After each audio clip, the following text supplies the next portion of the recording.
Caroline Sévère, chargée de mission au sein du LIT Ouesterel. Je me présente parce que pour la plupart, c'est la première fois, je pense, que vous me voyez en physique, en tout cas.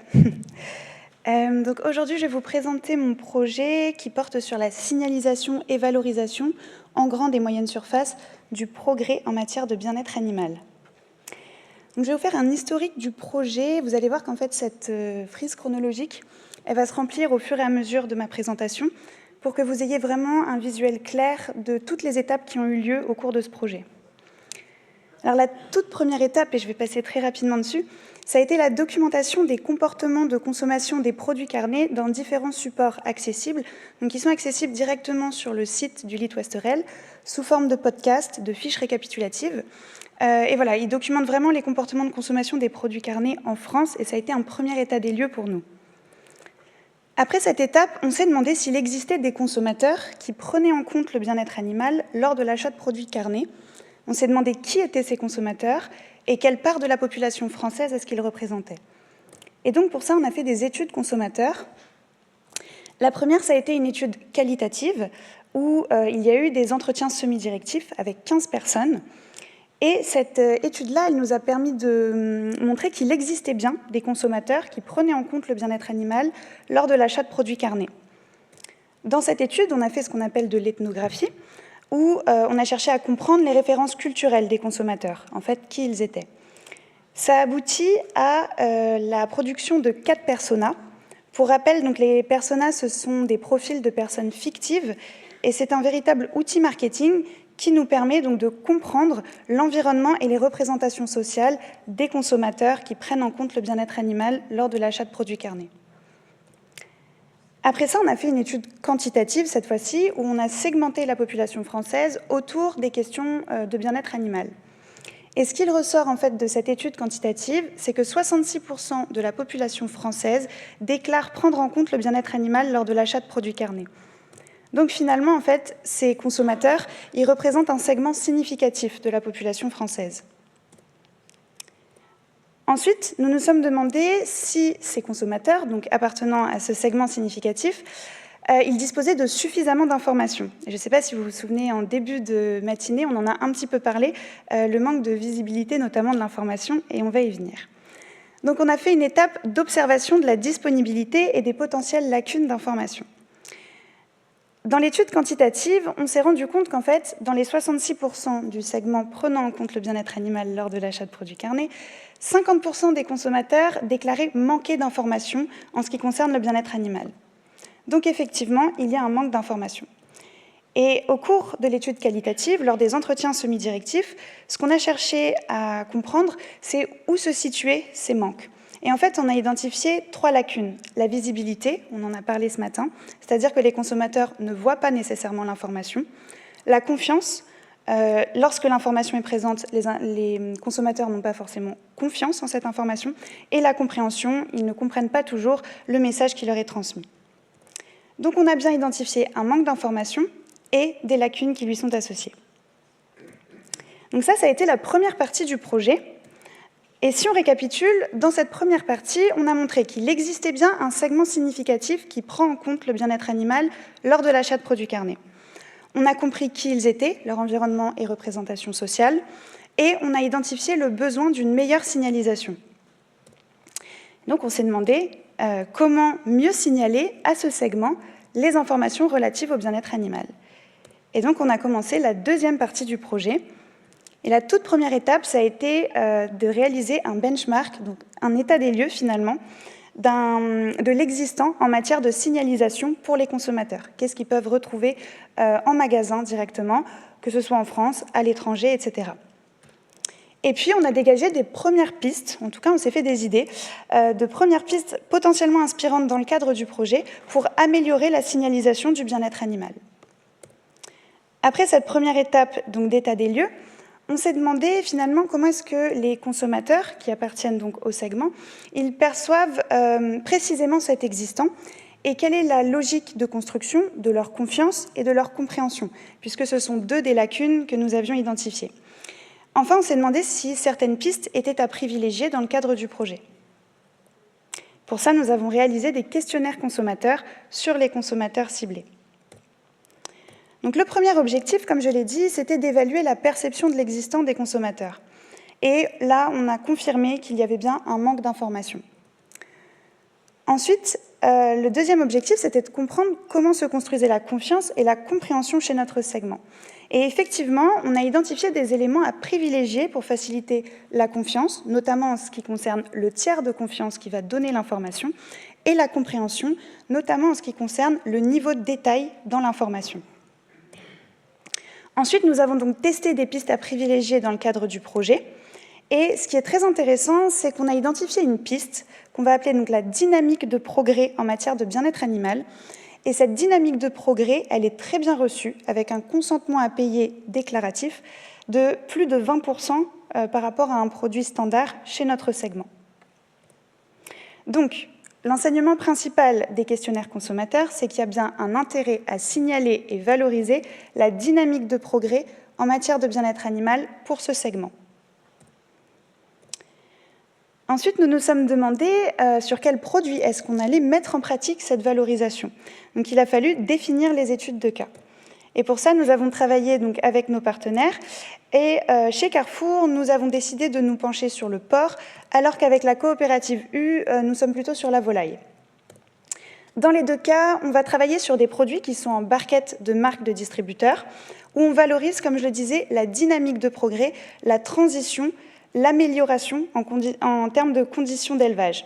C'est-à-dire que finalement, on n'est pas à 100% des éleveurs-fournisseurs qui ont mis en place une certaine amélioration, mais c'est l'objectif à terme. Et c'est cette dynamique-là qu'on va chercher à valoriser. Donc, si je reformule, on va tester une signalisation spécifique sur les conditions d'élevage dans une logique de progrès. Voilà où nous en sommes actuellement pour ce projet-là. Et si on récapitule, dans la première partie de la partie 2 du projet, on a donc fait un panel de l'existant et on a confirmé les lacunes d'information. On a identifié des leviers pour la confiance et la compréhension des consommateurs qui prennent en compte le bien-être animal lors de l'achat de produits carnés. On sait qu'on va mettre en avant une dynamique de progrès en matière de bien-être animal. Et on sait qu'on va tester cette valorisation sur des cas concrets de produits de marques distributeurs. Donc moi, je vous parle beaucoup de cette fameuse signalisation. Et donc, c'est la prochaine étape. Quelle signalisation est-ce qu'on va mettre en place? C'est-à-dire quelle forme et quel vocabulaire est-ce qu'on va utiliser pour parler du progrès en matière de bien-être animal? Et donc, la prochaine étape, on commence déjà à réfléchir un petit peu aux modalités de cette étape-là, ça va être un atelier consommateur où on va co-construire cette signalisation. Donc, co-construire cette signalisation ou au moins un ou des prototypes de signalisation. Comme je le disais, on va travailler sur le visuel de cette signalisation. Quels signes est-ce qu'on va utiliser? Quels nudges éventuels? Quels éléments graphiques? Et travailler également sur le vocabulaire. Finalement, quels mots pour parler du progrès en matière de bien-être animal? Ces ateliers-là, ils vont avoir lieu sous forme de focus group dans lesquels on va réaliser un entretien semi-directif avec une dizaine de consommateurs du segment. Il y aura certainement plusieurs focus group d'ailleurs. Et en fait, la trame de l'entretien semi-directif, il va falloir qu'elle mobilise l'ensemble des enseignements qu'on a obtenus jusqu'à présent. L'environnement, références culturelles et représentation sociale des consommateurs du segment, leur logique de construction de la confiance et compréhension. Enfin voilà, tous les éléments qu'on a pu recueillir jusqu'à présent vont être mobilisés dans le cadre de ces ateliers. Et ces ateliers-là, ces focus group, on va les réaliser avec un facilitateur graphique, et c'est-à-dire qu'on va projeter en direct la signalisation, qu'on va pouvoir faire évoluer en fonction des idées qui vont être soumises par les consommateurs, émises par les consommateurs. L'étape suivante, ça va être de valider la signalisation ou les prototypes de signalisation avec les éleveurs. C'est-à-dire de faire en sorte que, nous, ce qui compte pour nous, c'est que les efforts et le travail des éleveurs soient correctement transmis au travers de cette signalisation. Et donc, en la faisant valider avec les éleveurs, on s'assure qu'ils se sentent suffisamment reconnus dans cette signalisation. L'étape finale de ce projet, ça va donc être de tester la signalisation en conditions réelles, donc en rayon directement dans des grandes et moyennes surfaces. Et enfin, les livrables qui sont attendus pour ce projet, ça va être un ensemble de recommandations pour le segment ciblé, c'est-à-dire celui prenant en compte le bien-être animal lors de l'achat de produits carnés. Je remercie les membres de mon comité de pilotage également, que je n'ai pas cité dans la présentation, et merci de votre attention.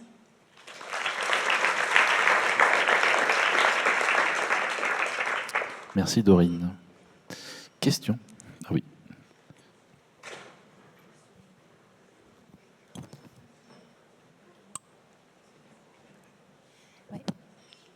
Ouais. Merci beaucoup pour cette présentation très intéressante. Tu as dit à un moment, tu as parlé de la confiance. Oui. Et tu as cité assez rapidement, tu as fait une version un peu condensée, mais justement, tu as dit l'importance de la tierce personne qui délivre en fait l'information. Est-ce que tu peux nous en dire un petit peu plus rapidement? Et deuxièmement, je fais quand même le lien parce que là, finalement, dans vos tests, vous avez utilisé, entre guillemets, vous allez travailler avec les partenaires de la distribution. Donc finalement, vous faites déjà, entre guillemets, peut-être un choix aussi qui est de dire, voilà, il y a la distribution qui a son rôle à faire, mais je me dis qu'avec la signalisation, vous voulez faire le lien avec l'éleveur. Donc bref, voilà, plein de choses intéressantes, mais je veux bien que tu donnes quelques détails. Merci. Merci pour la question. Alors, dans un premier temps, la confiance, en fait, ce qu'on a testé dans le cadre des questionnaires consommateurs, ça a été plusieurs tiers de confiance. C'est très simple, on a toujours présenté les phrases de la même façon. On vous donne une information en matière de bien-être animal certifiée par, ou je ne sais plus si on a mis certifié, mais enfin voilà, certifié par, et là on a testé une grande liste de tiers de confiance différents. Ça partait certifié par un groupe d'éleveurs jusqu'à une association par exemple de protection animale.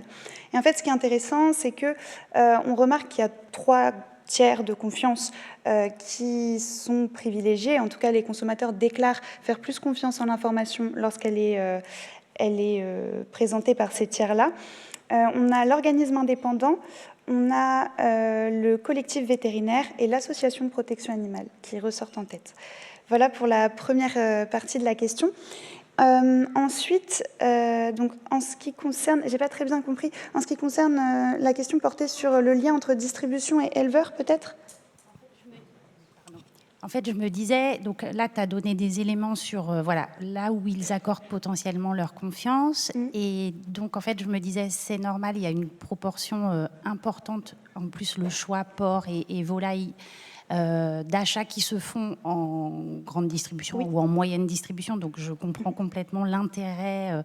Et en même temps, je me disais, justement, est-ce que c'est à travers la marque que distributeur. Donc finalement, est-ce que ça ne va pas se télescoper, tu vois, entre, je me disais, une communication, une signalisation faite par les marques distributeurs où je rajoute en fait soit l'éleveur ou alors tu es en train de me dire une association de protection animale. Bref, ça multiplie les informations. Un peu les parties prenantes, quoi. Effectivement. Alors, en matière de multiplication de l'information, c'est vrai qu'aujourd'hui, il y a beaucoup d'informations sur les produits. D'ailleurs, l'axe de lacune visibilité, c'était... alors, soit les consommateurs ne voient pas l'information parce qu'elle n'est pas là, soit parce qu'elle est perdue dans beaucoup d'informations. A priori, les dernières études consommateurs montrent que désormais, 80% des consommateurs s'accommodent du fait qu'il y ait une multiplication d'informations. Ce qui va être intéressant également, c'est que dans le cadre des ateliers, comme je le disais, on va la faire évoluer en direct, cette information, cette signalisation, pardon. Et donc, il y a également les places des différentes, donc par exemple de la marque, du tiers de confiance, etc. Tout ça, ça va être choisi donc, avec les citoyens. Donc, on fera en sorte, justement, dans l'entretien semi-directif, de les faire se positionner là-dessus pour que, justement, ce qui ressorte, en tout cas, ce qui soit le plus visible pour eux, ce soit ce en quoi ils ont le plus confiance et ce qu'ils comprennent le mieux également. Voilà.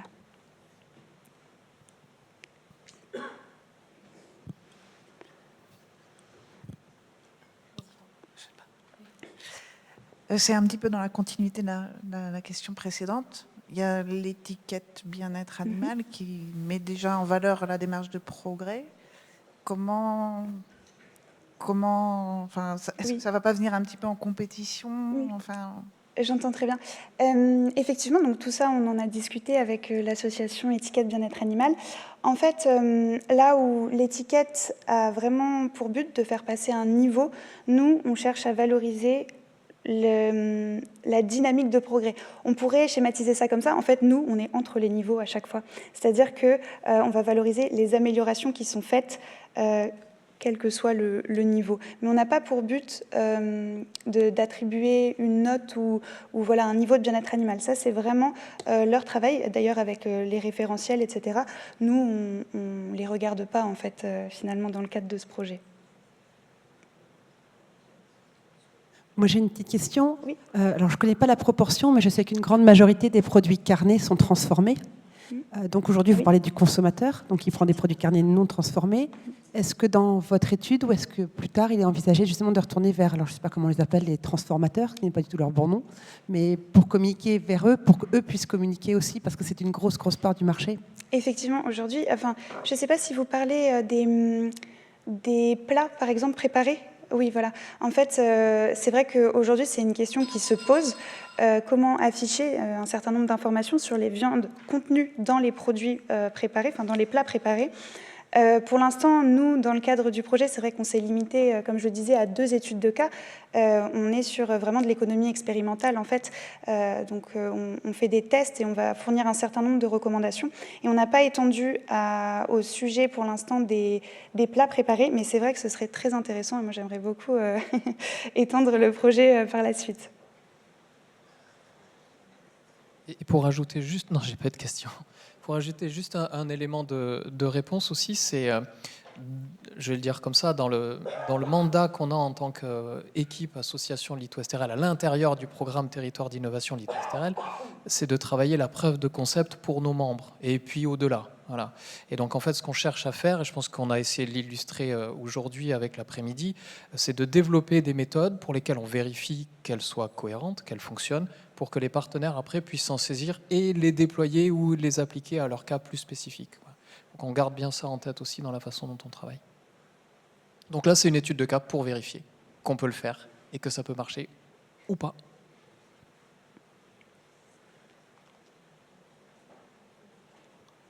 Ah, je crois qu'il y a d'autres questions. D'autres questions? Oui. Oui, j'entends bien tout le processus qui est mis en route, en étude, mais je me dis que pour pouvoir déboucher, est-ce que ça pourrait pas être intéressant d'avoir une grille, comme quand j'achète une machine à laver, je sais si elle est classée A, B ou C, et est-ce qu'il est prévu une échelle du bien-être animal, ou est-ce que le bien-être animal, ça doit apparaître comme quelque chose de parfait? Parce que dans une évolution des comportements des éleveurs, de monsieur tout le monde, comme des consommateurs, il y a besoin d'avoir des références. Le bien-être animal, est-ce qu'il suffit à lui tout seul, et, je répète, en étant obligatoirement parfait?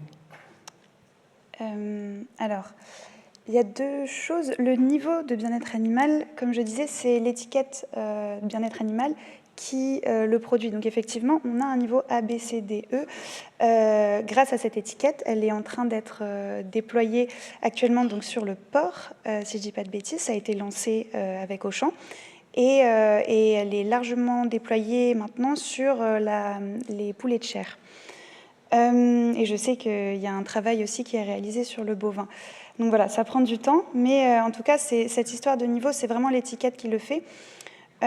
Nous, ce qu'on va chercher vraiment à valoriser, c'est la dynamique de progrès en matière de bien-être animal. Ce ne sera jamais du parfait. Parce que si amélioration il y a, c'est qu'on n'a pas atteint un niveau parfait, si tant est qu'il existe d'ailleurs. Voilà, j'espère avoir répondu à peu près à la question. Et normalement, si je peux rajouter, parce qu'en effet, c'est quelque chose... On travaille beaucoup ensemble sur ce dossier-là. C'est ce qu'on évoquait ce matin, c'est que les coûts de la mise en place du bien-être animal, ça a un vrai coût, ça demande des efforts au niveau des éleveurs. Et si on n'arrive pas à un moment donné à le valoriser vraiment auprès du consommateur, on perd du temps et on n'a pas les moyens de la valorisation. Donc en effet, le mieux, c'est en effet de basculer directement au niveau C, A ou B. Mais pour y arriver, des fois, on manque d'échelle ou de progrès, et donc c'est de se dire à un moment donné, est-ce qu'en valorisant ce progrès, cette dynamique que l'éleveur va mettre en place, que les éleveurs vont mettre en place, ça permet de créer boucle vertueuse, que les clients achètent plus, et qui nous permettent en effet de mieux valoriser et d'accompagner la transition pour atteindre l'objectif du niveau C, B ou A. Donc c'est vraiment dans cette dynamique, et c'est complémentaire, et on n'oppose pas du tout les chemins de communication. Et après, en effet, on fera des choix, et c'est le principe de poser le concept, et de pouvoir en effet le dupliquer. Je pense en effet que sur les plats préparés, il y aura un vrai sujet, puisque pour rappel, 1 poulet sur 2 est importé en France, et dans la GMS, on a quand même une majorité de produits non transformés qui est français, donc on peut supposer qu'il y a quand même pas mal de produits transformés, chez nous, mais ailleurs, qui soient un peu de l'étranger. Donc on a quand même un travail de valorisation de l'origine et de tout le travail qui est fait par les éleveurs. Eh bien, merci beaucoup.